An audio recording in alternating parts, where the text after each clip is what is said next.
Good morning, divorcing gracefully and beyond, sisters. I had quite an interesting day today. I went this morning to do the Facebook Live here with you, and I ended up going on my personal profile. Always so much fun.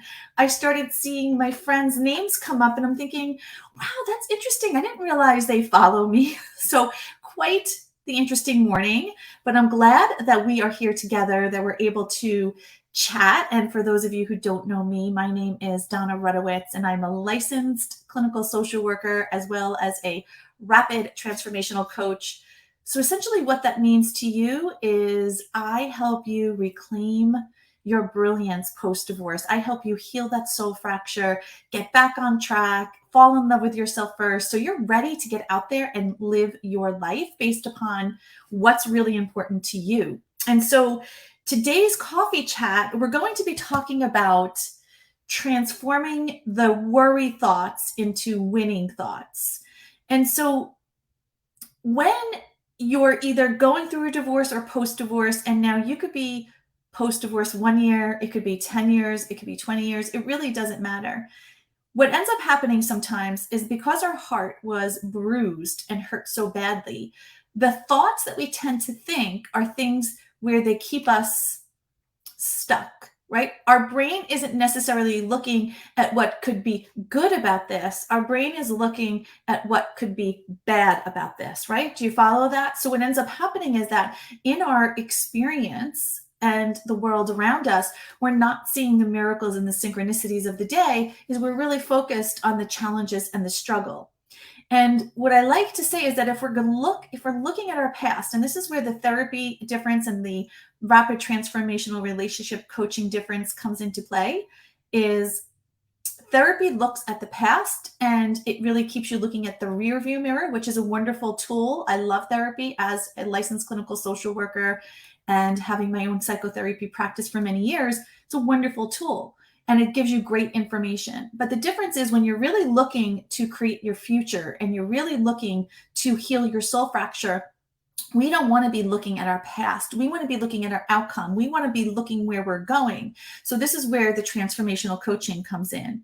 And this is where the concept, right, of turning the worry thoughts into the winning thoughts comes through, because I'm not getting dressed for where I was. I'm getting dressed for where I'm going, right? So think about this. If you don't want to be putting on an outfit based upon where you were, you want to be getting dressed and getting ready to live the life based upon where you're going.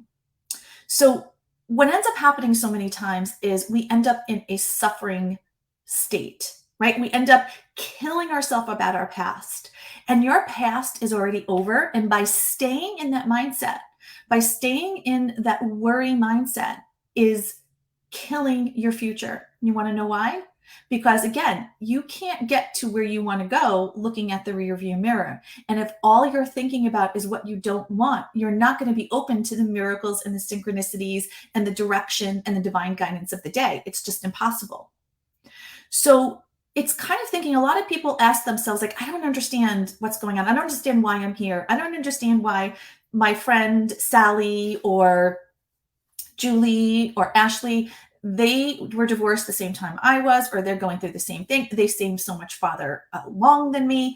And I want you to know that the comparison game is something that's very normal, but the comparison game literally could be stifling you, because the only person that I like to say that we have the right to compare ourselves against is ourselves and where we are on our journey. So when we started the journey, where we are currently in the journey, and where we want to be in the journey. So why does God have you here today? What I do know is this: whether you say God, universe, or source, if you went through a divorce or you're experiencing these toxic emotions, the fracture of your heart, I believe that God in the universe didn't create that, but for whatever reason, he allowed it. And so what I do know is that in every setback, there is a set up. And I was talking about this the last night in my Divorce and Gracefully and Beyond 12-week program. We have our group Q&As. And one of the things that I mentioned is that when my daughter was going to lifeguard school, when they were telling her, they said, don't necessarily be afraid of the water, but be very cautious of the person you're going to save, because most lifeguards don't drown by the current or the water. Many lifeguards drown because the person they're trying to save pulls them under with them. And for whatever reason, your life may have been pulling you under. And for whatever reason, maybe this divorce or this separation was needed so you wouldn't go under with the ship. That there's a reason for you to be separate. There's a reason for you to be moving forward. And if we're looking at the broken pieces, we're not looking at the full direction of where we're going, then the only thing we're going to see is fracture. And so what it is, turning worry thoughts into winning thoughts, is deciding, what is it that I need to be more dedicated to win? And winning doesn't mean in spite of someone else. Winning doesn't mean you're taking something from someone else. Winning doesn't mean you're hurting anybody else in the process. But winning means is that you're getting your life back. You're getting your heart back on track. Because I could assure you, I could probably many of you who are listening to this message, your ex has gone on with his life, that he's doing his thing and you're not.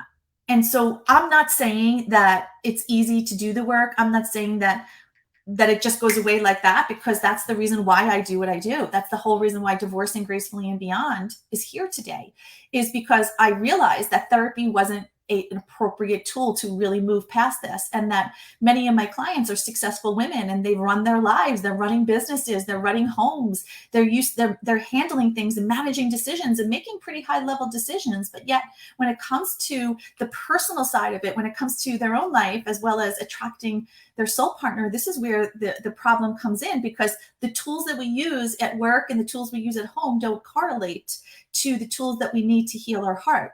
Because what ends up happening is we have subconscious beliefs, patterns, and behaviors. And even though the physical event of the pain is over, the pain is still embedded in our system. It's embedded in our cells. So if we don't eradicate that pain and replace it with the thoughts, patterns, and beliefs, behaviors we do want, what we end up doing is just keep attracting the same things we don't want over and over and over again. So let me give you an example. Let's say you were betrayed by your husband, and that is done now. Like, it's finished. The event is over. It's complete. And you say, okay, I feel like I'm over it. I've been to therapy. I've read the books. I've done the courses. And then you go to enter the dating field, and the person that you attracted isn't necessarily,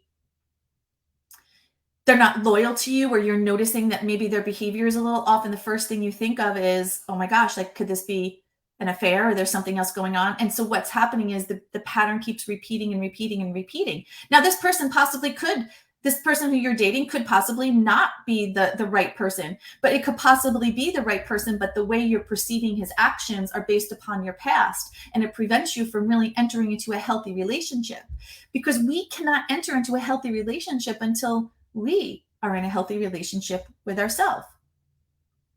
Right. And then what ends up happening is there's a lot of blame that's thrown around. There's a lot of blame on ourself. Like, I can't tell you how many days and times that I see the woman, I see, maybe this is you even, of blaming yourself. What could I have done differently? What could I have done better? And yes, every person in a relationship has a responsibility to step up to their role. But everybody, I have the saying is, let adults be adults. You are an adult and you had a responsibility for the relationship.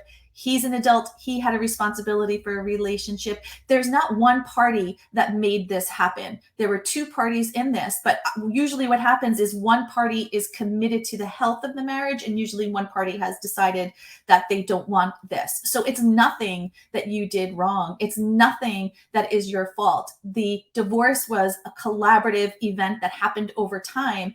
And so one of the most important people to forgive and set free of blame is yourself.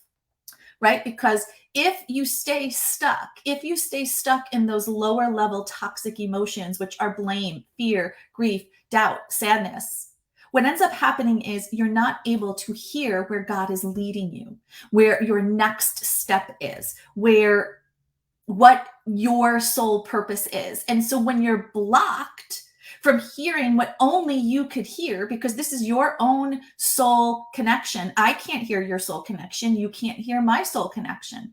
So if you don't hear that, what ends up happening too is we feel sort of out of whack. We feel like everything's disconnected, because we essentially are disconnected. And that dream that is in your heart can't be fully established and fully executed if you're not operating at the best of yourself. So it's also a matter of consistency. What you dream about is in your heart, but what are you doing? What are the consistent pieces that are you doing in order to bring that dream about? So this is where we get to look behind the curtain of our own heart and say, how long have I been operating in this? What have I been doing to get rid of the toxic thoughts? What have I been doing? And what has my results been? So am I in worry or am I in a winning thought process? And I want to normalize something. If your thoughts are toxic in a sense, right? They're not serving you anymore. I want to let you know you're not alone. You're not supposed to know how to get rid of those thoughts and replace them. That's my job. That's what I teach you how to do. But what you are supposed to know is the awareness of, wait a minute, I do not want to live one extra day in this state of being. This physiological state of being where my heart is pained, where I am missing to fully being present with my family. I'm missing being fully present in my life, at work, with my family and my friends. There is nothing, there is no one and nothing that is more important than you. You have the right to be fully present and live your life beautifully. Am I saying that it comes without challenges? No. Are there unicorns and things that happen every day? No. But what I am saying is we could have joy in spite of our circumstances, because what we learn here at Divorcing Gracefully and Beyond is that our joy isn't dependent on outside circumstances. We're interdependent. Our joy is dependent on our inside circumstances. So let me make sure I said that right. Our joy isn't dependent on outside circumstances. Our joy is dependent on inside circumstances. And we're interdependent on the both. So even when times are tough, we could show up and say, man, this has been a hard day. This is a hard week, but it doesn't mean that our life gets thrown aside and now we're having a bad day, a bad week, a bad month. We're in this mood, and people, it's interesting when you see people who have begun a process of really, when they're hurt in the divorce, people will say, man, what's going on with that person? Why is so-and-so feeling this way? Oh, her ex-husband really pissed her off today and blah, blah, blah. And then a couple of weeks go by, a couple of months go by, and you're like, oh my gosh, what's going on with her? Same thing. Could you imagine, like, this guy just doesn't leave her alone, keeps emotionally, it's just a really tough time. And now it's turned into a mood for her. She's just in a bad mood. Just let it, we just got to give her that space. She's in a mood. And then before you know it, years go by and this ends up being her personality. So this is what we want to avoid. We want to avoid the emotion becoming our personality now, because that's not how we were created to live, and that's not our divine right to live, and only we have the power to draw the line in the sand and stop it. Right? That's it. Only we have the power. And what I want to give you is the hope that you can heal your soul fracture. And if you've been going to therapy, using the tools, books and worksheets and podcasts, know that you're doing the best you can, and that's good information. You will never hear me tell anybody that information and learning about things is a bad thing. It's a great thing. But we need to move into transformation. We need to get out of the worry thoughts and get into the winning thoughts. And the way we do that is by transforming our thoughts and getting into the subconscious level, getting rid of it and replacing it with the thoughts that we do want, because that's going to set up our entire life. Did you know that you are the central point for everything? You are the central point for your life, for your family's life, for your children's life, for their children's life, for generations to come. And so if you're not operating in full alignment with yourself, everything around you can be fractured. And again, you're not able to hear necessarily where your divine guidance is leading you. So think about this today. Think about, are you willing to draw the line in the sand and say, for whatever reason, where I am at today, I did the best that I could, but now I'm ready to take a stand for my life. I'm ready to draw the line in the sand and do the work. And if that's you, then book a free Breakthrough to Life and Love call with me. This is 45 minutes. We hop on the phone, we talk, and honestly, if you could see my office, I just have a blank piece of paper on my desk. My goal is to get you to your outcome. I would love to be your coach, but if I'm not the right person for you, I'm going to direct you to the right person or the right path that is for you. But what I would implore you to do is don't wait another day to do the work, because women are so famous. I've done some, what I would say, just some fun inventory sometimes, and I would ask 10 of my friends or 10 colleagues, like, how many of you are up to date with your family's medical appointments? And pretty much everybody raises their hand. And I would ask them, how many of you are up to date with your own medical appointments? And they're like, well, I'm a little late. I need to book this one. I need to book that one. Because that's what we do. We place everybody else's value in front of our own. And we want everybody to be happy and keep the peace and keep things moving, because in our mind, if we stop to really let ourselves feel what we need to feel, we don't have the time for that. But really, it's how do you not have the time for it? Because what will end up happening, and I see this every day, 10 years goes by, 8 years, 15 years, 20 years. So when you're ready to do the work, reach out. I'm going to put a link in below, and I'll see you later. All right. Have a great weekend, by the way. Awesome. I'll see you guys later. Bye.